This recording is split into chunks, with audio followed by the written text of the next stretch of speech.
लकड़हारे के बेटे अब्बास और खोपड़ी मायावी की कहानी का दूसरा और आखिरी भाग आपके सामने है। जिन रास्तों से महाराज अब्बास को ले जा रहे थे, वहां के दृश्य देखकर अब्बास मन ही मन बहुत डर रहा था।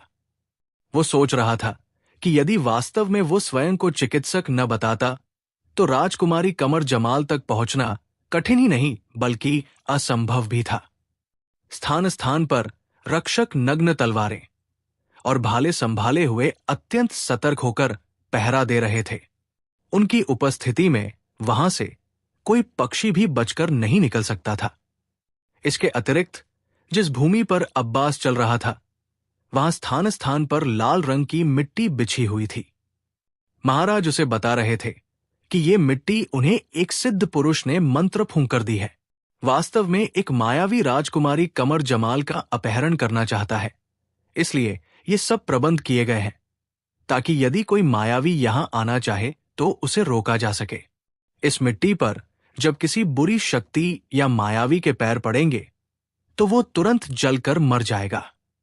ये बातें सुन सुनकर अब्बास का दिल बैठा जा रहा था कि वो उस मायावी का साथी बनकर ही तो यहां आया था और राजकुमारी का अपहरण करना चाहता था। कहीं इस मिट्टी का प्रभाव उस पर भी न हो जाए और वो जलकर राख न हो जाए। परंतु उसके साथ ऐसी कोई घटना नहीं घटी और वो महाराज के साथ राजकुमारी के विशेष कक्ष तक पहुंच गया। वो कक्ष अत्यंत सुंदर और बहुमूल्य वस्तुओं से सजा हुआ था। उसके बीच में एक सुंदर पलंग पर एक अत्यंत सुंदर कन्या, जिसने हरे रंग का कुर्ता और पीले रंग का वस्त्र पहन रखा था, गहरी नींद सो रही थी। उसकी 2 सेविकाएं मोर के पंखों से राजकुमारी को हवा दे रही थी। जो वस्तु देखकर अब्बास व्याकुल हुआ था, वो उस पलंग के चारों ओर खिंचा हुआ एक चमकता हुआ सुरक्षा घेरा था, जिससे नीली किरणें निकलती हुई अनुभव हो रही थी। हमारी पुत्री को अभी कुछ ही समय हुआ है। वो बहुत कठिनाई से सोई है। वो हर समय कभी पागलों की भांति हंसती रहती है और कभी रोने लग जाती है। फिर जब वो अत्यधिक क्रोध में होती है तो अपनी सेविकाओं को बिना कारण मारती है और वस्तुएं तोड़ती रहती है। चिकित्सक महोदय, इसका ऐसा उपचार करें कि ये स्वस्थ हो जाए। महाराज ने अब्बास को विस्तार से बताते हुए कहा। मैं समझ रहा हूं, किंतु महाराज क्षमा करें। जब तक मैं राजकुमारी जी की नाड़ी न देख लूं, मुझे उनकी बीमारी के विषय में सही जानकारी नहीं मिल सकेगी। यदि आप ये सुरक्षा घेरा हटवा दें तो मैं राजकुमारी की बीमारी देखकर उन्हें तुरंत स्वस्थ कर दूंगा। अब्बास ने उत्तर दिया, ये चमत्कारी घेरा है ताकि कोई बुरी शक्ति मेरी बच्ची को हानि न पहुंचा सके। आप चिकित्सक हैं, इसलिए आप 3 बार ईश्वर का नाम लेकर इस घेरे को पार कर लें। आपको कोई कष्ट नहीं होगा। महाराज ने कहा और अब्बास ने सिर हिला दिया। उसने धड़कते दिल के साथ 3 बार ईश्वर का नाम लिया और घेरे के भीतर पैर रख दिया। एक हल्की सी ज्वाला घेरे में उठी और मंद पड़ गई। अब्बास को किसी सुई के चुभने जैसा अनुभव हुआ और वो आगे बढ़कर राजकुमारी के निकट पहुंच गया। उसने राजकुमारी की कलाई पकड़ी और इस प्रकार ध्यान देने लगा जैसे वो वास्तव में कोई बड़ा वैद्य हो। महाराज और सेविकाओं की दृष्टि उस पर टिकी हुई थी। अब्बास गंभीर मुख मुद्रा से देख रहा था। उसने विचारमग्न होकर सिर हिलाया जैसे उसे राजकुमारी का रोग समझ में आ गया हो। फिर उसने अपनी जेब से मायावी की दी हुई बोतल निकालकर हाथ में ले ली। राजकुमारी की भोली सूरत देखकर अब्बास का मन तो नहीं कर रहा था कि उस अबोध कन्या को पकड़कर मोकाशा मायावी के हवाले कर दे, परंतु वो विवश था क्योंकि उसने महाराज के सामने भी दावा कर दिया था कि वो राजकुमारी को ठीक कर देगा। अब यदि वो मना करता तो भी उसका जीवन संकट में था। दूसरी ओर वो मायावी भी उसे दंड देता। उसने मन ही मन निर्णय लिया कि अभी वो राजकुमारी को यहां से ले जाएगा और मायावी को सौंप देगा। फिर बाद में वो उसे किसी भी प्रकार मायावी के चंगुल से मुक्त कराएगा और उस मायावी को भी यमलोक पहुंचा देगा। ऐसी कोई बात नहीं है महाराज, मुझे रोग समझ में आ गया है और इसका उपचार भी है, परंतु अब्बास ने जानबूझकर अपनी बात अधूरी छोड़ दी। परंतु क्या? महाराज शीघ्रता से बोले। उनकी आंखों में अचानक आशा की चमक आ गई थी। किंतु महाराज, एक समस्या है। मुझे राजकुमारी जी का उपचार करना है, इसलिए मुझे राजकुमारी की आत्मा को इस बोतल में डालना होगा। पहले तो पता नहीं आप इसकी अनुमति देते हैं या नहीं। यदि आप अनुमति दे दें तो मुझे राजकुमारी को बोतल में बंद करके खुले आकाश के नीचे ले जाना होगा, क्योंकि उपचार के लिए यह अनिवार्य है। वायु की लहरें इसी स्थिति में बोतल में बंद रोगी को ठीक करती है, जब उसके आसपास किसी प्रकार की हलचल न हो और जो जहां है अपनी जगह पर स्थिर खड़ा रहे। यदि आप ऐसा कर सकते हैं तो मैं आपको विश्वास दिलाता हूं कि राजकुमारी न केवल स्वस्थ हो जाएंगी, बल्कि उन पर कभी कोई बीमारी आक्रमण नहीं करेगी, चाहे वो प्राकृतिक हो या किसी मायावी की। आप जैसा कहें, मैं वैसा ही करने को तैयार हूं। अब्बास ने अपनी सोची समझी योजना के अनुसार कहा। तो क्या यह बहुत आवश्यक है? महाराज ने व्याकुल होकर पूछा, क्योंकि उन्हें संदेह था कि कहीं ये युवक उन्हें धोखा तो नहीं दे रहा। जी हां महाराज, ये अनिवार्य है, परंतु मैं ये कार्य तभी करूंगा जब आप मुझे वचन देंगे, अब्बास ने कहा। महाराज ने ध्यान से अब्बास की ओर देखा, परंतु अब्बास के मुख पर कोई चोर नहीं दिखाई दिया। ठीक है, तुम उपचार करो, परंतु याद रखना युवक, यदि तुमने हमें धोखा दिया या मेरी पुत्री को कोई क्षति पहुंचाई तो मैं तुम्हारी वह दशा करूंगा जिसकी तुम मरने के बाद भी कल्पना नहीं कर सकते। आप चिंता न करें, अब्बास ने अपने होंठ चबाते हुए कहा। महाराज से आंखें मिलाने का साहस उसमें नहीं हो रहा था। वो तीव्रता से राजकुमारी की ओर मुड़ा। उसने बोतल का ढक्कन हटाया और बोतल का मुख राजकुमारी कमर जमाल के माथे पर लगाकर कुछ शब्द पढ़ने लगा। अचानक राजकुमारी का शरीर धुएं में बदल गया और दूसरे ही क्षण वो धुआं सिमटकर अब्बास के हाथ में उपस्थित बोतल में समा गया।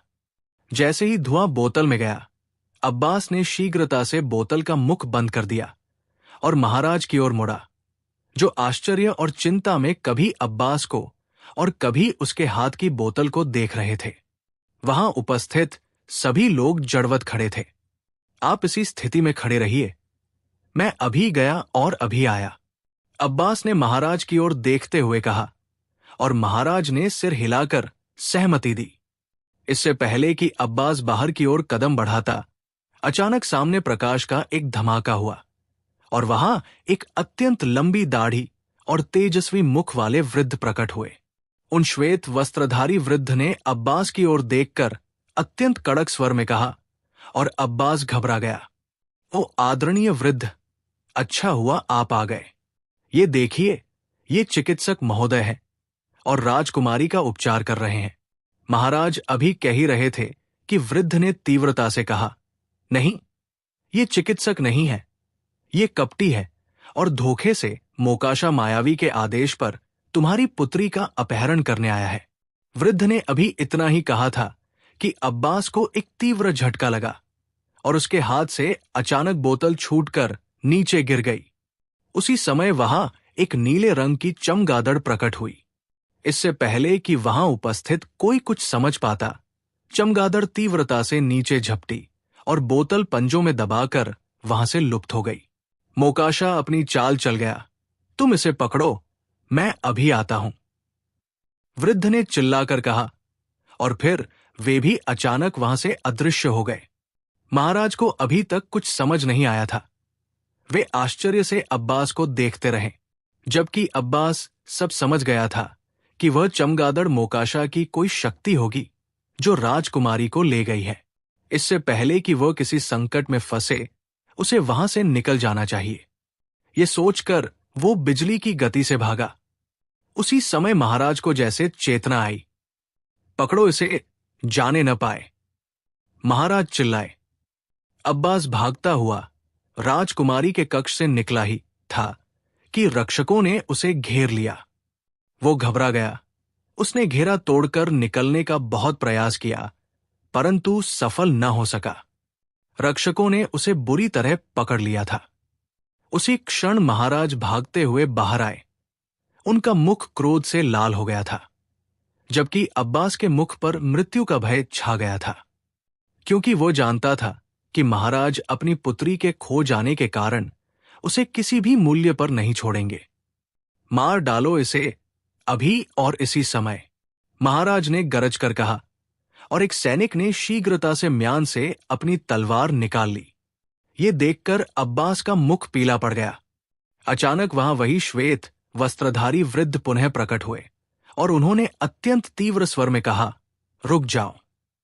सैनिकों के साथ महाराज भी चौंक उठे। ओ आदरणीय, मेरी बच्ची कहाँ है? महाराज ने अत्यंत व्याकुलता में पूछा। मैं उसे नहीं बचा सका।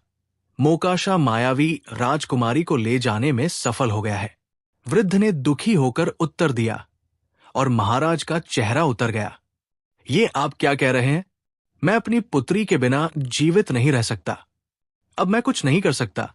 वो दुष्ट राजकुमारी को ऐसी स्थान पर ले गया है जहां हमारा जाना संभव नहीं है। ये सब कुछ इस मूर्ख के कारण हुआ है। यदि ये उस नीच मायावी की सहायता न करता और राजकुमारी को बोतल में बंद न करता तो वो पापी कभी सफल न होता। वृद्ध ने क्रोध से अब्बास की ओर देखते हुए कहा, और अब्बास ने लज्जा से सिर झुका लिया। और हां, इसने हमारे विश्वास को धोखा दिया है।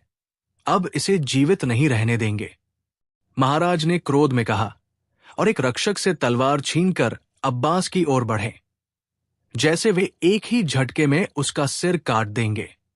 जोश में मत आओ महाराज, रुक जाओ, वृद्ध ने कहा, और महाराज रुक गए। परंतु इसमें इसका कोई दोष नहीं है, ये भी एक विपत्ति में फंसा हुआ है। वृद्ध ने महाराज को समझाते हुए कहा, इसकी क्या विवशता थी? इसने ऐसा क्यों किया? महाराज ने चिल्लाकर कहा। वृद्ध ने उनके कंधे पर हाथ रखा। तुम नहीं जानते, यदि ये ऐसा न करता तो मोकाशा इसे जान से मार देता और इसके वृद्ध पिता को भी समाप्त कर देता। उस मायावी ने इस युवक को पूरी तरह वश में कर लिया था। यह हृदय से राजकुमारी को उस मायावी को नहीं देना चाहता था। यदि इसे अपने वृद्ध पिता की चिंता न होती तो ये अपने प्राण दे देता, पर राजकुमारी का अपहरण न करता। परंतु मेरी बच्ची का क्या होगा? वो वापस कैसे आएगी? महाराज ने रोते हुए पूछा। महाराज, मैं वचन देता हूं कि मैं राजकुमारी को वापस लाऊंगा और उस मायावी को भी यमलोक पहुंचा दूंगा। अब्बास ने कहा, तुम बकवास मत करो। ले जाओ इसे और काल कोठरी में डाल दो, और तब तक इसे भूखा प्यासा रखो जब तक मेरी बेटी वापस नहीं मिल जाती, महाराज ने गरज कर कहा, और सैनिक अब्बास को घसीटने लगे। अब्बास चिल्लाता रहा और वृद्ध से प्रार्थना करता रहा, पर इस बार वृद्ध शांत रहे। सैनिक उसे एक अंधकारमय कोठरी में बंद कराए। अब्बास की आंखों से आंसू बह रहे थे। उसका मन कर रहा था कि अभी जाकर उस मायावी के टुकड़े कर दे, पर वो विवश था। उसने अपनी नींद दूर करने का प्रयास किया, पर सफल न हुआ और वही दीवार से लगकर सो गया। उसे सोए हुए कुछ ही समय हुआ होगा कि स्वप्न में वही वृद्ध प्रकट हुए। उन्हें देखकर अब्बास रोने लगा। बाबा देखिए मेरी क्या स्थिति हो गई है, मैंने ये सब जानबूझकर नहीं किया। वृद्ध मुस्कुराए। मैं जानता हूं बेटा, इसीलिए मैं तुम्हारी सहायता के लिए आया हूं। बाबा, शीघ्र कीजिए, इस दुर्गंधयुक्त कोठरी में मेरा दम घुट रहा है। मैं यहां से निकलकर उस मायावी का अंत करना चाहता हूं। राजकुमारी मेरी कारण उस दुष्ट के चंगुल में गई है, इसलिए मैं ही उन्हें मुक्त कराऊंगा। अब्बास ने उत्साह में कहा, हाँ बेटा, अब यह कार्य तुम ही कर सकते हो, क्योंकि एक तो राजकुमारी तुम्हारी कारण पकड़ी गई है, इसलिए यह तुम्हारा कर्तव्य है। दूसरी बात यह कि मोकाशा ने तुमसे झूठ कहा था। वो राजकुमारी से विवाह नहीं करना चाहता। ये कहते हुए वृद्ध ने उसे वास्तविक सत्य बता दिया, जिसे सुनकर अब्बास दंग रह गया। अंत में वृद्ध कहने लगे, बेटा, एक दुखद समाचार भी सुन लो। उस मायावी की दासी आगपरी ने जब तुम्हें वश में किया था, उसी समय मोकाशा की एक गुलाम खोपड़ी ने तुम्हारे पिता को मार डाला था। क्या ये आप क्या कह रहे हैं बाबा? अब्बास चिल्ला उठा। हाँ बेटा, वास्तव में तुम्हारा पिता उस जंगल का रहस्य जानता था और वो जानता था कि तुम वहां संकट में फंस जाओगे। आग परी ने तुम्हें काबू करने से पहले तुम्हारे पिता को समाप्त कर दिया था। वृद्ध की बातें सुनकर अब्बास का हृदय प्रतिशोध की अग्नि में जलने लगा। बाबा, अब वे दोनों मेरे हाथों मारे जाएंगे। बस एक बार मुझे यहां से निकाल दे। मैं तुम्हें यहां से निकाल तो दूंगा बेटा, पर याद रखना वो बहुत भयानक मायावी है। उसके जंगल में कदम कदम पर फूक फूक कर चलना होगा। मैं मृत्यु से नहीं डरता बाबा, आप मुझे बस उस जंगल में पहुंचा दें। अब्बास ने दृढ़ता से कहा। शाबाश, यदि तुम इसी साहस से काम लोगे तो सफलता तुम्हारे कदम चूमेगी। मैं तुम्हें यहां से स्वतंत्र कराऊंगा और एक चमत्कारी कालीन दूंगा जो तुम्हें तुरंत जंगल पहुंचा देगा। जंगल में तुम्हारे लिए कठिन बाधाएं आएंगी। यदि तुम चतुराई से काम लोगे तो उन पर विजय पालोगे। यदि तुम किसी बड़ी विपत्ति में फंस जाओ तो आंखें बंद करके मेरा बताया हुआ ये मंत्र पढ़ना। मोकाशा ने राजकुमारी को जंगल के बीच एक वृक्ष से जंजीरों में बांध रखा है। उसकी रक्षा एक मायावी ढांचा और आग परी कर रही है। मोकाशा के कटे हुए सिर के साथ अब 4 खोपड़ियां और एक हड्डी जुड़ी हुई है। यदि तुम किसी प्रकार वो हड्डी और खोपड़ियां तोड़ दो तो उसकी आधी शक्ति नष्ट हो जाएगी। उस मायावी के प्राण उसके कानों में पहनी हुई सोने की बालियों में है। यदि तुम पहले दाएं और फिर बाएं कान की बाली उतार लो तो उसकी मृत्यु हो जाएगी। इसके पश्चात वो आग परी भी निर्बल हो जाएगी। इन सब बातों को याद कर लो। अब से कुछ समय बाद महाराज के आदेश पर तुम्हें मुक्त कर दिया जाएगा। वहां तुम्हारे लिए एक सफेद घोड़ा तैयार होगा। घोड़े के साथ ही तुम्हें चमत्कारी कालीन, एक तलवार और एक कमरबंद मिलेगा। तलवार संकट में काम आएगी और कमरबंद बांधने पर तुम पर कोई जादू काम नहीं करेगा। वृद्ध ने उसे एक मंत्र सिखाया और आशीर्वाद देकर लुप्त हो गए। अब्बास की आंख खुली तो उसने स्वयं को उसी कोठरी में पाया। कुछ ही समय पश्चात महाराज के सैनिक आए और उसे मुक्त कर दिया। बाहर उसे वही सब वस्तुएं मिली जिनका स्वप्न में वर्णन था। उन वस्तुओं को लेकर वो घोड़े पर सवार होकर चल दिया। कुछ दूर जाकर उसने कालीन बिछाया और उस पर सवार होकर उसे जंगल की ओर चलने का आदेश दिया। कालीन तीव्रता से आकाश में उड़ने लगा। कालीन काफी समय तक उड़ता रहा, फिर उसकी गति धीमी हुई और वो नीचे उतरने लगा। सामने एक विशाल जंगल था जिसे देखते ही अब्बास पहचान गया कि ये वही बदरू का जंगल है। वो कालीन से उतरा और अपनी जेब टटोली, पर वो खोपड़ी वाला रुमाल वहां नहीं था। वो समझ गया कि वो चमगादड़ उसे भी ले गई होगी। उसने म्यान से तलवार निकाली और ईश्वर का नाम लेकर जंगल में प्रवेश किया। अचानक एक तीव्र ध्वनि हुई और अब्बास पीछे हटा। उसके पैर के नीचे एक मेंढक जैसा जीव दब गया था। उसी समय किसी ने पीछे से उसकी गर्दन पकड़ ली। भूमि पर पड़ी झाड़ियां सांपों की भांति उसके शरीर से लिपट गई। अब्बास के मुंह से चीख निकल गई। पीछे से पकड़ने वाली शक्ति ने उसे एक झटका दिया और वो ऊंचे वृक्षों की शाखाओं में उलझता हुआ नीचे गिरने लगा। गिरने से पहले ही उसे अनुभव हुआ कि उसकी टांगों को किसी ने पकड़ लिया है। अगले ही क्षण एक तीव्र धमाका हुआ और वहां आग भड़क उठी। उसके शरीर से लिपटी लकड़ियों ने आग पकड़ ली और वो जलने लगा। पर अचानक आग बुझ गई और वो फल की भांति भूमि पर आ गिरा। उसने भय से चारों ओर देखा पर वहां शांति थी। उसने अपनी म्यान देखी तो तलवार वही थी, जबकि उसे याद था कि तलवार गिर चुकी थी।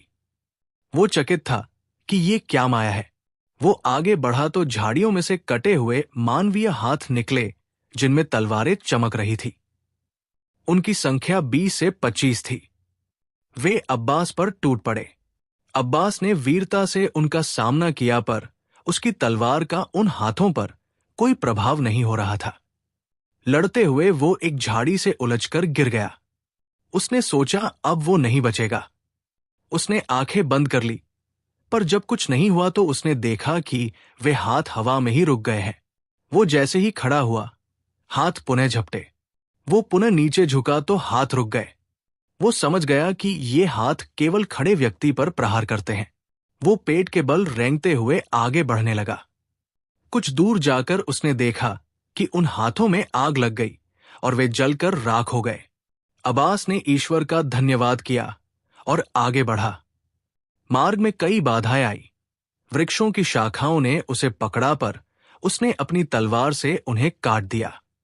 जैसे ही वो काटता, वहां से मनुष्य की भांति रक्त बहने लगता। अचानक एक भयानक गर्जना हुई। अब्बास सतर्क होकर रुक गया। सामने के वृक्षों के पीछे से एक विशाल अजगर निकला, जिसका मुख मगरमच्छ जैसा था और नथुनों से आग निकल रही थी। इतना विशाल जीव देखकर अब्बास कांप उठा। अजगर ने आग के गोले फेंके, जिससे अब्बास के चारों ओर आग लग गई। वो आग के घेरे में फंस गया था। 3 ओर अग्नि थी और सामने वो भयानक मुख फाड़े अजगर खड़ा था। अब्बास व्याकुल होकर बचने का मार्ग खोजने लगा। वन में लगी हुई अग्नि की ज्वालाएं इतनी विशाल और डरावनी थी कि उनकी तेज तपन से अब्बास का पूरा शरीर पसीने से भीग गया। वो विशाल अजगर आगे बढ़ा और अब्बास की ओर आने लगा। ये देखकर अब्बास के प्राण सूख गए और उसकी बुद्धि ने काम करना बंद कर दिया। अजगर ने एक भयानक गर्जना की और अपना मुख खोलकर जोर से सांस अंदर की ओर खींची। उसके सांस खींचने के कारण हर तरफ आंधी जैसी चलने लगी और अब्बास को ऐसा अनुभव हुआ जैसे कोई बहुत बड़ी शक्ति उसे अपनी ओर खींच रही हो। उसने अपने पैर मजबूती से भूमि पर जमा लिए, परंतु बहुत प्रयास करने के बाद भी वो स्वयं को संभाल न सका। अगले ही क्षण भूमि से उसके पैर उखड़ गए। वो किसी तिनके की भांति उड़ता हुआ सीधा अजगर के खुले हुए मुख में जा गिरा। जैसे ही अब्बास अजगर के मुख में गिरा, अजगर ने तुरंत अपना मुख बंद कर लिया। अब्बास अंधेरे रास्तों से होता हुआ अजगर के पेट में उतर गया। कुछ क्षण तक तो डर के कारण उसे कुछ समझ ही नहीं आया। फिर जब वो सचेत हुआ तो एक झटके से उछलकर खड़ा हो गया और तलवार से प्रहार करने लगा। अजगर इस अचानक हुए वार से घबरा गया, क्योंकि अब्बास ने अपनी तलवार से उसके पेट को बुरी तरह काट दिया था। अजगर बुरी तरह चीखने और तड़पने लगा। तलवार के घाव उससे सहन नहीं हो रहे थे। उसके तड़पने के कारण अब्बास के लिए स्वयं को संभालना कठिन हो रहा था, परंतु फिर भी उसने साहस नहीं हारा और लगातार तलवार से अजगर का पेट चीरता हुआ अंततः बाहर निकल आया। रक्त और अशुद्ध वस्तुओं से अब्बास का पूरा शरीर बुरी तरह भर गया था, परंतु उसने इस बात की चिंता नहीं की। अजगर भूमि पर पड़ा तड़प रहा था और बार बार सिर उठाने का प्रयास कर रहा था। अब्बास तुरंत आगे बढ़ा और उसने तलवार के एक ही प्रहार से अजगर की गर्दन काट दी। उसी समय एक बहुत तेज धमाका हुआ और अचानक हरे रंग की अग्नि जल उठी। वो अग्नि बिजली जैसी गति से उसके कटे हुए सिर से आरंभ हुई और उसकी पूंछ तक फैलती चली गई। कुछ ही समय में वहां केवल राख शेष रह गई थी। अब्बास उसी समय नतमस्तक हो गया और ईश्वर का आभार प्रकट करने लगा। इस बार वास्तव में भाग्य ने उसका साथ दिया था, अन्यथा उसका वहां से निकलना असंभव था। अब्बास अभी नतमस्तक ही था कि अचानक उसे हड्डियों के टकराने की और किसी के तेज सांस लेने की आवाज सुनाई दी। वो तुरंत उठ बैठा और अपने सामने अनेक मानवीय ढांचों को खड़ा देखकर उसका रंग उड़ गया। इससे पहले कि अब्बास अपने स्थान से उठता, उसके पास खड़े एक ढांचे ने अचानक उसकी पसलियों पर प्रहार किया। अब्बास को ऐसा लगा जैसे उसकी पसलियों पर कोई साधारण वार नहीं, बल्कि वृक्ष का भारी तना मार दिया गया हो। उसके गले से एक चीख निकल गई। अगले ही क्षण 2 ढांचों ने उसे अपने हाथों से उठाकर सिर से ऊपर ऐसे उठा लिया जैसे वो मांस का लोथड़ा हो। फिर उसे हवा में उछाल दिया गया। अब्बास हवा में गोते खाता हुआ अचानक पास के एक जलाशय में जा गिरा। जलाशय में गिरने के कारण उसके शरीर और वस्त्रों पर लगी गंदगी अपने आप साफ हो गई। वो जलाशय छोटा सा था। अब्बास ने ढांचों से बचने के लिए पीड़ा की चिंता नहीं की और तुरंत बाहर निकल आया।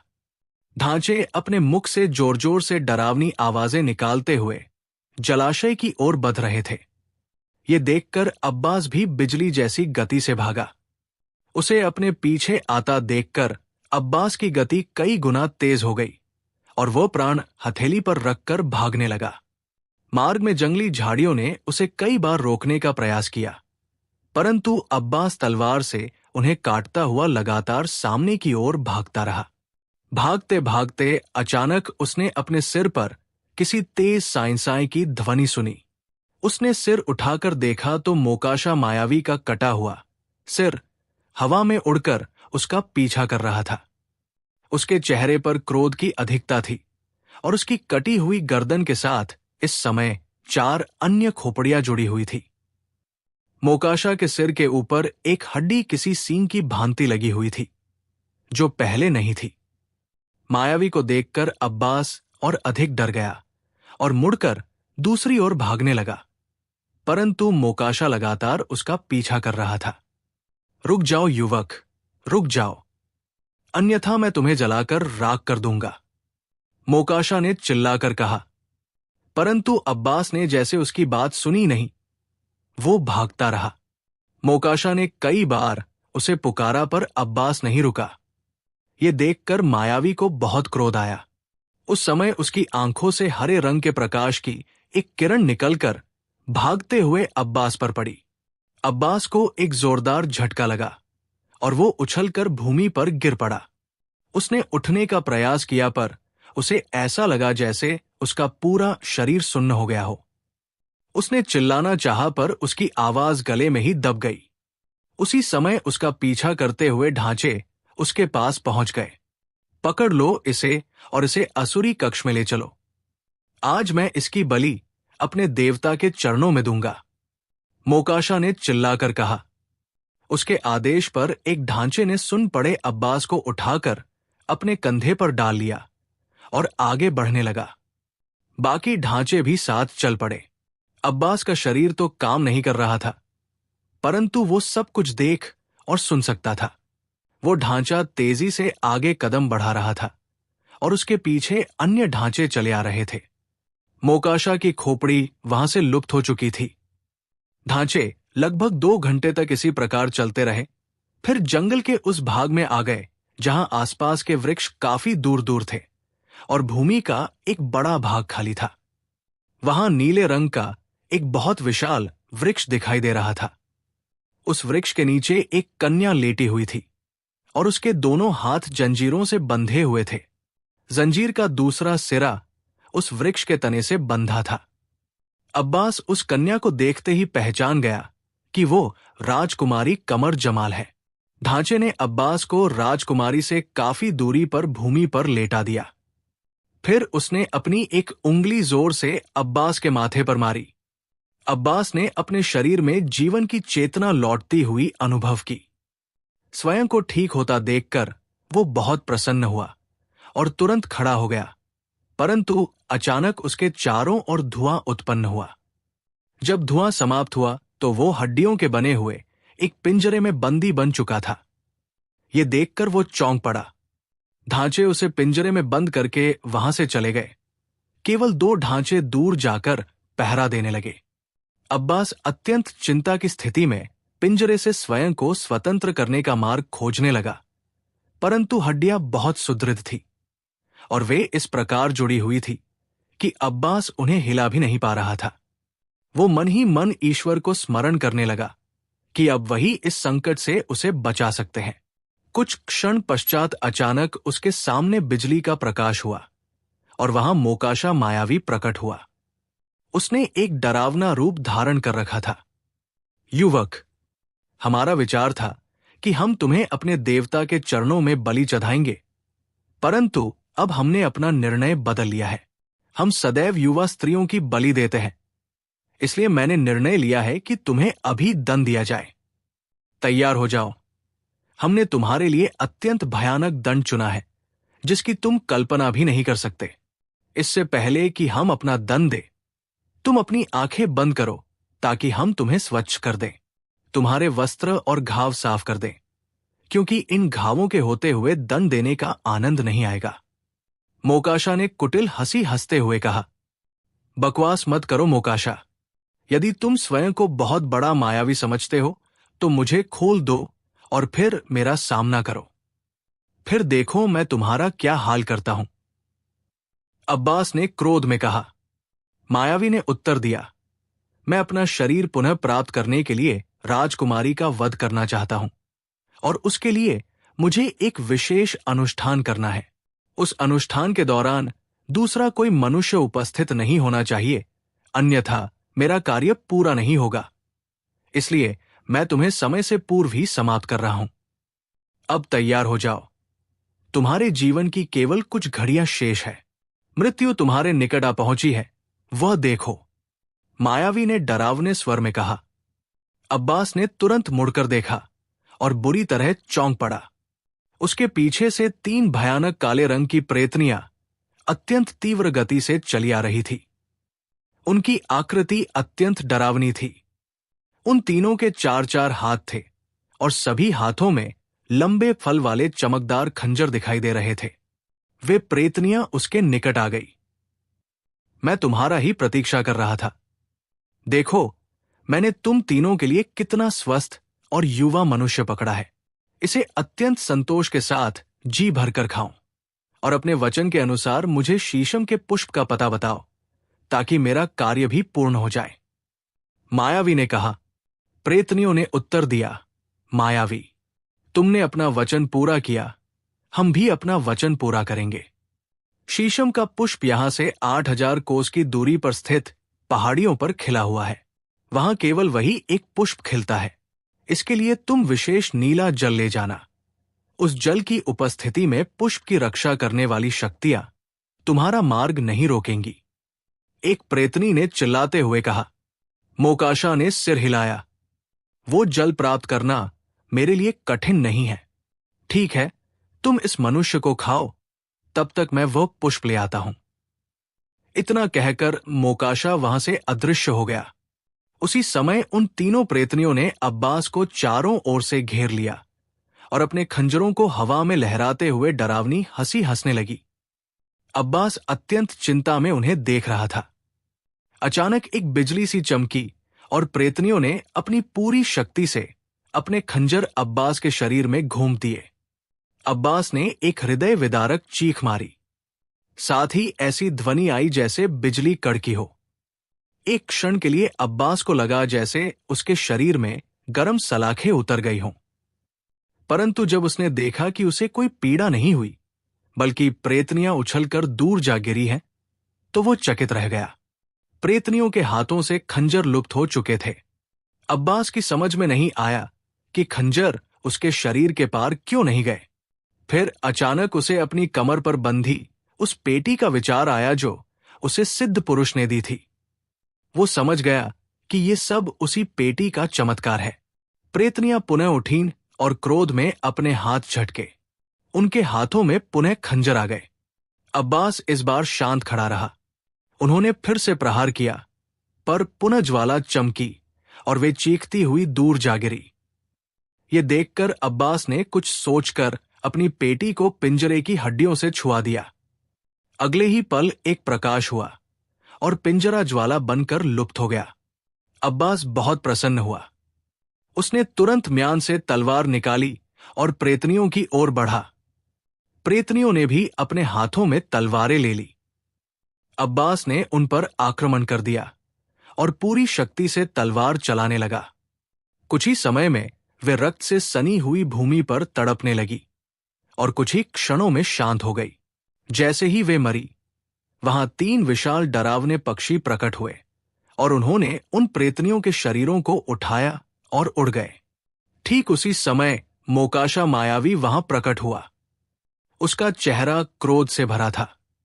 उसकी आंखें रक्त की भांति लाल हो रही थी और उसके मुख तथा नाक से अग्नि की ज्वालाएं निकल रही थी। वो क्रोध में अब्बास पर झपटा। उसने अपने मुख से अग्नि फेंकी, पर अब्बास का कुछ न बिगड़ा। ये देखकर मायावी का क्रोध बढ़ गया। वो बार बार अग्नि बरसा रहा था, पर अब्बास स्थिर खड़ा रहा। अब तुम मेरा कुछ नहीं बिगाड़ सकते। अब मैं तुम्हें समाप्त कर दूंगा। अब्बास ने साहस से कहा, तुम एक तुच्छ जीव हो, देखो मैं तुम्हारा क्या हाल करता हूं। मोकाशा ने दांत पीसते हुए कहा और आंखें बंद करके मंत्र पढ़ने लगा। उसी समय अब्बास बिजली की गति से उछला और उसने अपनी तलवार पूरी शक्ति से चलाई। उसका विचार था कि वो एक ही वार में मायावी की गर्दन काट देगा, परंतु उसका हाथ कुछ ऊंचा रह गया और तलवार से मायावी का सिर कटने के स्थान पर वो हड्डी वाला सींग कट गया।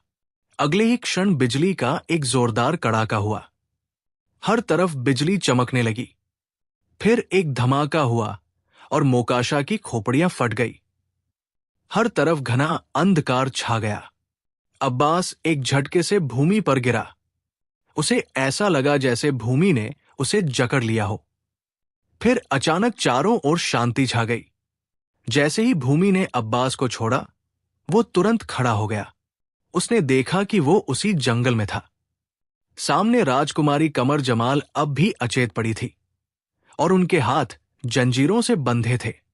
राजकुमारी के पास ही मोकाशा की कटी हुई गर्दन और खोपड़ियां अलग अलग बिखरी पड़ी थी। एक और वो सींग वाली हड्डी पड़ी थी जिसे अब्बास ने काटा था। अब्बास चकित होकर उन्हें देखता रहा। फिर वो राजकुमारी की ओर बढ़ा। उसने तलवार म्यान में डाली और राजकुमारी के सिर के पास घुटनों के बल बैठ गया। वो जंजीर को खोलना चाह रहा था। ठीक उसी समय राजकुमारी के चरणों के पास अग्नि उत्पन्न हुई और वहां वही आग परी प्रकट हुई। उसे देखकर अब्बास के प्राण सूख गए। वो तुरंत खड़ा हुआ, परंतु आग परी ने अब्बास की गर्दन दोनों हाथों से पकड़ ली। इससे पहले कि अब्बास कुछ करता, आग परी उसे गर्दन से पकड़े हुए हवा में ऊपर ले गई। उसने अब्बास की गर्दन इतनी मजबूती से पकड़ी थी कि अब्बास की जीभ और आंखें बाहर आने लगी। वो हवा में हाथ पांव मारने लगा। उसी समय मोकाशा की खोपड़ी हवा में उठी और अब्बास के पास आ गई। उसकी आंखों से चिंगारियां निकलकर अब्बास पर पड़ी और उसके वस्त्रों में आग लग गई। इसे बदरू की अग्नि में फेंक दो ताकि वे इसे फाड़कर खा जाएं। मोकाशा ने चिल्लाकर कहा। आग परी ने अब्बास को उन ढांचों के आगे फेंक दिया जो वहां आ पहुंचे थे। ढांचे उस पर टूट पड़े, परंतु अब्बास ने साहस बटोरा और एक और लुढ़क गया। जैसे ही ढांचे उसे पकड़ने के लिए दौड़े, अब्बास के शरीर में बिजली सी दौड़ गई। वो बहुत तीव्र गति से भागा और ढांचों से दूर निकल गया। उसने एक दिशा में दौड़ना आरंभ किया। पकड़ लो इसे, जाने न पाए, मोकाशा ने चिल्लाकर कहा। ढांचे अब्बास के पीछे दौड़ पड़े। उनकी गति बहुत तेज थी, पर अब्बास भी अपने प्राण बचाने के लिए भाग रहा था। वो वृक्षों के बीच से होता हुआ भागता रहा। ढांचे बहुत निकट आ रहे थे, पर अब्बास झाड़ियों के ऊपर से छलांग लगाकर भाग रहा था, जबकि ढांचों को मुड़कर आना पड़ता था। भागते हुए उसने ध्यान रखा कि वो एक घेरे में दौड़ रहा है ताकि राजकुमारी से दूर न जाए। भागते भागते वो अचानक रुक गया। उसके सामने एक बहुत बड़ा और गहरा गड्ढा था। उसे देखकर अब्बास के मन में एक युक्ति आई। उसने पीछे देखा तो उसे ढांचे दिखाई नहीं दिए। उसने आसपास देखा तो उसकी दृष्टि चमकने वाले पत्थरों पर पड़ी। उसने पत्थर उठाए और उस दिशा में बढ़ा जिधर से वो आया था। कुछ ही दूरी पर उसे ढांचे आते दिखाई दिए। ढांचों ने उसे देखा और उसकी ओर दौड़े। अब्बास पुनः मुड़ा, पर इस बार अपनी गति कुछ धीमी रखी। ढांचों को लगा कि वे उसे पकड़ लेंगे और वे पूरी शक्ति से दौड़े। जैसे ही अब्बास ने अनुभव किया कि वे बहुत निकट है, उसने गड्ढे के किनारे पहुंचकर अचानक अपना मार्ग बदल लिया। ढांचे अपनी गति के कारण स्वयं को रोक न सके और सीधे गहरे गड्ढे में जा गिरे। उनके चिल्लाने की आवाजें आई। अब्बास बहुत प्रसन्न हुआ। उसने गड्ढे में झांका तो देखा कि ढांचे बाहर निकलने का प्रयास कर रहे हैं। अब्बास ने तुरंत आसपास की सूखी झाड़ियां और लकड़ियां तोड़कर गड्ढे में फेंकना आरंभ कर दिया। उसने उन पत्थरों से आग सुलगाई और जलती हुई झाड़ियां गड्ढे में फेंक दी। आग लगते ही ढांचे बुरी तरह चिल्लाने लगे। उसी समय वहां आग परी प्रकट हुई। तुमने मेरे रक्षकों को जला दिया, मैं तुम्हें नहीं छोड़ूंगी, उसने क्रोध में कहा और जादू करने के लिए हाथ उठाया। परंतु इससे पहले वो कुछ करती, अब्बास ने फुर्ती से उसके माथे से उसका आभूषण छीन लिया और उसे गड्ढे में धक्का दे दिया। आग परी चिल्लाई और वो भी आग की लपेट में आ गई। कुछ ही समय में उसकी और ढांचों की आवाजें शांत हो गई। अब्बास ने राहत की सांस ली और अपने माथे का पसीना पोंछा।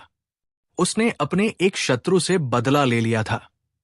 अब उसे मोकाशा की चिंता थी, जो न जाने कहां लुप्त हो गया था। अब्बास पुनः उसी स्थान पर गया जहां राजकुमारी बंधी थी। वहां मायावी की गर्दन और हड्डियां अब भी पड़ी थी, पर राजकुमारी वहां नहीं थी। क्या राजकुमारी कहां चली गई?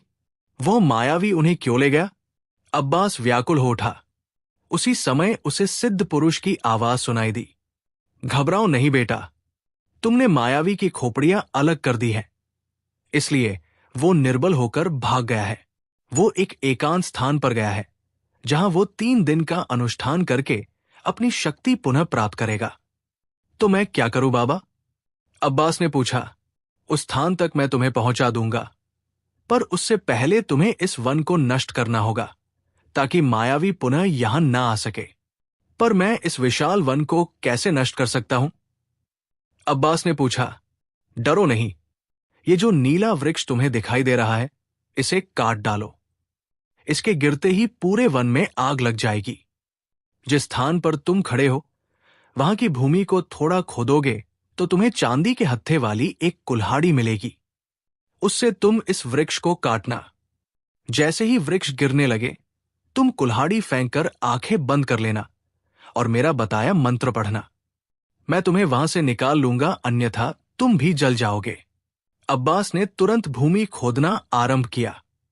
भूमि कोमल थी, इसलिए उसे कठिनाई नहीं हुई। उसे चांदी के हत्थे वाली कुल्हाड़ी मिल गई। वो वृक्ष के निकट गया और कुल्हाड़ी उठाई। अचानक वृक्ष के तने पर एक अत्यंत वृद्ध चेहरा प्रकट हुआ। रुक जाओ अब्बास, मुझे मत काटो। मैं इस वन का सबसे प्राचीन वृक्ष हूं। यदि तुमने मुझे काटा तो संसार के सभी वृक्ष कट जाएंगे और पूरी पृथ्वी पर एक भी वृक्ष शेष नहीं रहेगा। कुल्हाड़ी फेंक दो, उस वृद्ध चेहरे ने रोते हुए कहा। अब्बास चकित रह गया। तभी सिद्ध पुरुष की आवाज आई। बेटा, इसकी बातों में मत आना। ये तुम्हें बहका रहा है ताकि तुम इसे न काटो। ये वास्तव में वन की एक बुरी आत्मा है। इसे तुरंत काट डालो, इससे पहले कि इसकी शाखाएं तुम्हें जकड़ लें। नहीं बेटा, मुझे मत काटना। यही वो कुल्हाड़ी वाला जादूगर है जो तुम्हारा शत्रु है, वृक्ष ने चिल्लाकर कहा। अब्बास असमंजस में पड़ गया कि किसकी बात माने, परंतु उस वृद्ध सिद्ध पुरुष ने पहले भी उसकी सहायता की थी, इसलिए उसने उनकी बात मानने का निर्णय लिया। उसने पूरी शक्ति से कुल्हाड़ी वृक्ष के तने पर मारी। वृक्ष का वो चेहरा चिल्ला उठा।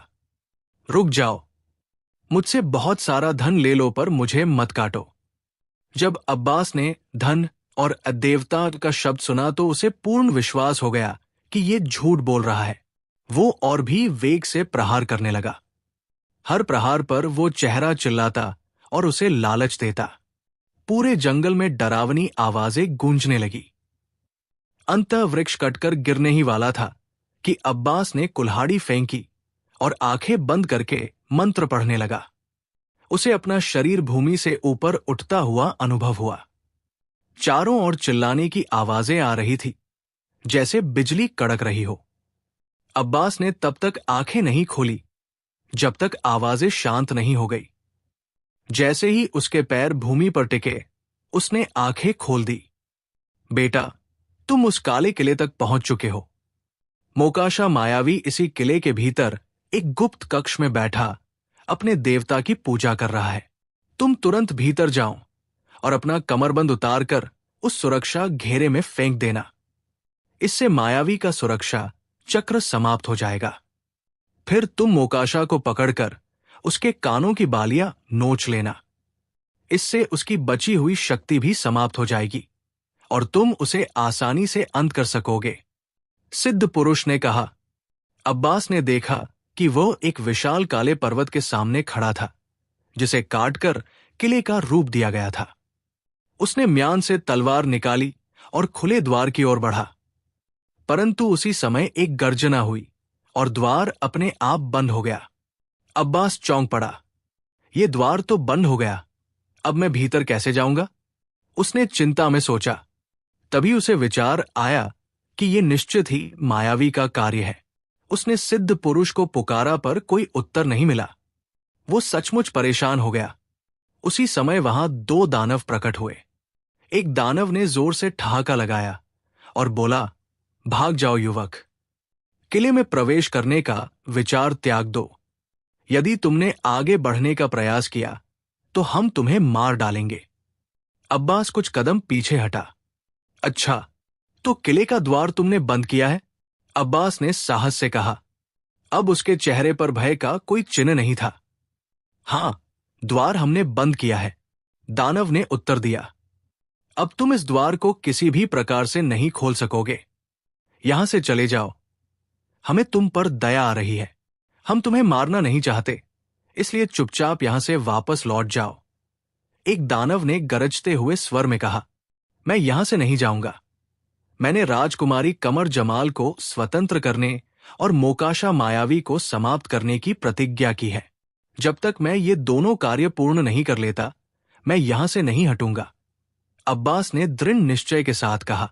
दोनों दानव उसे खा जाने वाली दृष्टि से घूरने लगे।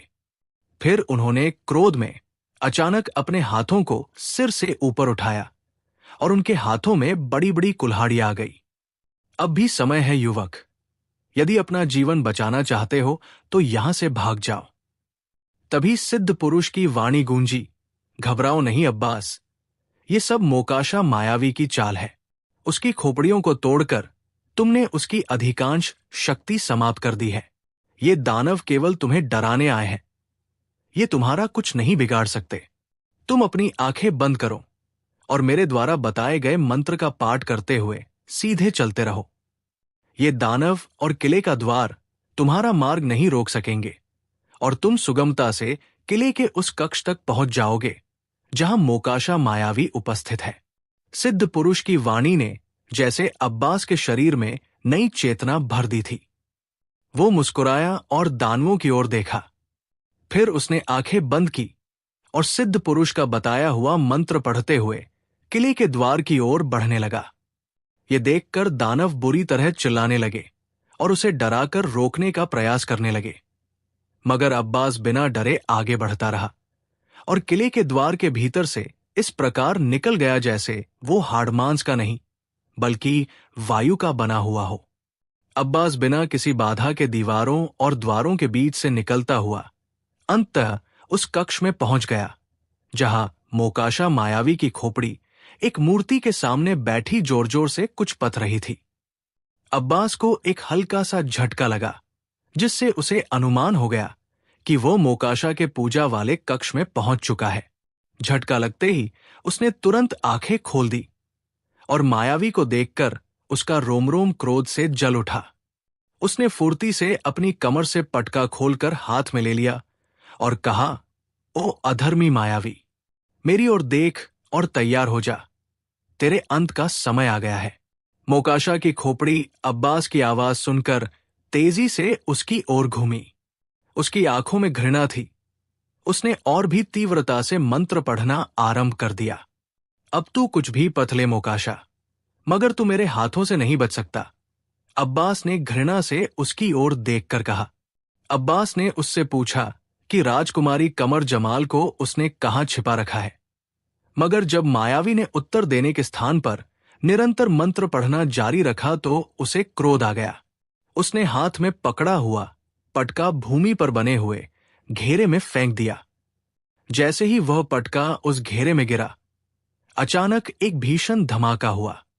बिजली की तीव्र चकाचौंध रोशनी चारों ओर फैल गई और फिर जैसे बिजलियां जोर जोर से कड़कने लगी।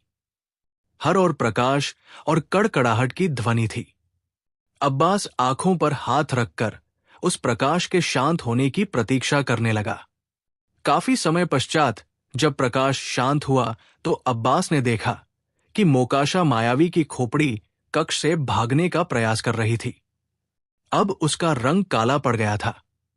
अब्बास ने आगे बढ़कर पूरी शक्ति से खोपड़ी को लात मारी। वो खोपड़ी कई फीट उछलकर सामने की दीवार से टकराई और एक धमाके के साथ भूमि पर आ गिरी। मोकाशा के मुख से भयानक चीखें निकलने लगी। वो अब्बास से दया की भीख मांग रहा था, मगर अब्बास पर तो जैसे प्रतिशोध का वेग सवार था। वो पागलों की भांति मोकाशा पर प्रहार कर रहा था। फिर उसने अत्यंत वेग से आगे बढ़कर खोपड़ी को अपने पैरों के नीचे दबा लिया और दोनों हाथों से मायावी के कानों के बाल एक झटके में नोच लिए। उसी समय एक और धमाका हुआ। अब्बास को एक तीव्र झटका लगा और वो पूरी शक्ति से पीछे की दीवार से टकराया। साथ ही उसके मस्तिष्क पर अंधकार छा गया और वो अचेत हो गया। मोकाशा मायावी के कानों के बाल नोचने के कारण उसकी बची हुई मायावी शक्ति भी पूर्णतः समाप्त हो गई। जब अब्बास ने आंखें खोली तो अपने पास महाराज, सिद्ध पुरुष और राजकुमारी कमर जमाल को बैठा देखकर वो चकित रह गया। उसने उठने का प्रयास किया, मगर सिद्ध पुरुष ने तुरंत उसके कंधे पर हाथ रखते हुए कहा, लेटे रहो पुत्र, लेटे रहो। अभी तुम पर बहुत दुर्बलता है। मोकाशा मायावी ने मरते समय तुम पर अंतिम प्रहार किया था, जिसके कारण तुम एक लंबी अवधि के लिए अचेत हो गए थे। आज तुम पूरे 1 वर्ष के पश्चात होश में आए हो। सिद्ध पुरुष की बात सुनकर अब्बास चकित रह गया। पूरे 1 वर्ष बाद? ये आप क्या कह रहे हैं बाबा? वो लड़खड़ाती वाणी में बोला, मैं सत्य कह रहा हूं पुत्र, मगर चिंता की कोई बात नहीं है। तुम अब बिल्कुल ठीक हो। अभी तुम्हारी थकान दूर हो जाएगी और तुम पूर्णतः स्वस्थ हो जाओगे, बाबा ने मुस्कुराते हुए कहा। मगर मैं कहाँ हूं? मैं तो उस एकांत किले में था। घबराओ नहीं पुत्र, तुम अब उस किले में नहीं हो। हम सब यहां महल में 1 वर्ष से तुम्हारी देखभाल कर रहे हैं, सिद्ध पुरुष ने कहा। अब्बास अब महाराज और राजकुमारी की ओर कृतज्ञ दृष्टि से देखने लगा। मैं आपका बहुत आभारी हूं महाराज और राजकुमारी। मैंने आप लोगों के साथ छल किया था और आपने मुझ जैसे अकेले मनुष्य को इतना सम्मान दिया। ये मेरे लिए लज्जा की बात है। हो सके तो मुझे क्षमा कर दीजिएगा। नहीं पुत्र, ऐसी कोई बात नहीं है। आभारी तो हम तुम्हारे हैं। तुम्हारी वीरता के कारण हमारी पुत्री अब स्वस्थ है, अन्यथा इसका उपचार तो असंभव था। यदि तुमने हमारी पुत्री को मोकाशा जैसे क्रूर मायावी के हाथों से न बचाया होता तो आज वो जीवित न होती। ये सब तुम्हारा ही उपकार है, महाराज ने स्नेहपूर्वक कहा। अब्बास के अधरों पर मुस्कान फैल गई। बहुत बहुत धन्यवाद महाराज। पुनः अब्बास ने राजकुमारी की ओर देखा और कहा, राजकुमारी, मैं आपसे भी क्षमा चाहता हूं। इसमें क्षमा वाली कौन सी बात है युवक? जो हमारे भाग्य में लिखा था वो तो होना ही था। अब उस बात को भूल जाओ, राजकुमारी कमर जमाल ने कोमल स्वर में कहा। अब्बास का चेहरा प्रसन्नता से खिल उठा। फिर वो शीघ्र ही खड़ा हो गया। महाराज और राजकुमारी, अब मुझे आज्ञा दीजिए। मेरी अचेत अवस्था में आपने जो मेरी सेवा की उसे मैं सदैव स्मरण रखूंगा। अब मैं प्रस्थान करना चाहता हूं। अरे, ये तुम क्या कह रहे हो अब्बास? मगर तुम जाओगे कहां? महाराज ने पूछा। राजकुमारी भी उसकी बात सुनकर चिंतित होकर उसे देखने लगी। वापस अपने देश, जहां कभी मैं और मेरे पिता सुखपूर्वक जीवन व्यतीत किया करते थे, अब्बास ने एक लंबी सांस भरकर कहा, मगर पुत्र, वहां जाने का क्या लाभ? वहां जाओगे तो व्यर्थ ही तुम्हारे पुराने घाव हरे हो जाएंगे। हमारा परामर्श तो यह है कि तुम अब यही रहो। वैसे भी हमने तुम्हारे विषय में एक निर्णय ले लिया है, महाराज ने मुस्कुराते हुए कहा। जी, कैसा निर्णय? महाराज ने उत्तर दिया। देखो पुत्र, तुम एक साहसी और बुद्धिमान मनुष्य हो। मुझे भी एक ऐसे ही वीर और बुद्धिमान दामाद की आवश्यकता थी। यदि तुम मेरा प्रस्ताव स्वीकार कर लो तो मुझे बहुत प्रसन्नता होगी। वैसे भी मैं अब थक गया हूं। मेरे वृद्ध कंधे अब शासन का भार उठाने के योग्य नहीं रहे। तुम ही इसके योग्य व्यक्ति हो। मुझे विश्वास है कि यदि तुम और राजकुमारी मिलकर इस देश की बागडोर संभाल लो तो बहुत शीघ्र ये देश सुख और उन्नति के मार्ग पर अग्रसर हो जाएगा। क्यों बाबा जी, क्या मैं उचित नहीं कह रहा? महाराज ने मुस्कुराते हुए पूछा। सिद्ध पुरुष ने भी सहमति में सिर हिला दिया। महाराज की बात सुनकर राजकुमारी लज्जा के कारण वहां से चली गई और अब्बास चकित होकर महाराज का मुख देखने लगा। उसे विश्वास ही नहीं हो रहा था कि उसकी नियति उसे कहां ले आई है। फिर उसने मौन रहकर अपनी सहमति दे दी। बहुत उत्तम, ये हुई न बात। ठीक है, हम आज ही तुम्हारे और राजकुमारी कमर जमाल के विवाह की घोषणा करते हैं और विवाह के दिन ही हम राज सिंहासन तुम्हारे हाथों में सौंप देंगे। महामंत्री, क्या तुमने सुना हमने क्या कहा है? महाराज ने प्रसन्नता से महामंत्री की ओर देखते हुए कहा, जो पास ही हाथ जोड़े विनम्रता से खड़े थे। जी महाराज, मैंने आपकी बात सुन ली है। मैं अभी जाकर पूरे देश में उत्सव मनाने का आदेश देता हूं। महामंत्री ने मुस्कुराते हुए कहा और महाराज की अनुमति लेकर चले गए। फिर वास्तव में अब्बास और राजकुमारी कमर जमाल का विवाह बहुत धूमधाम से संपन्न हुआ। कई दिनों तक पूरे देश में दीप जलाए गए और महाराज ने राज सिंहासन अब्बास को सौंप दिया।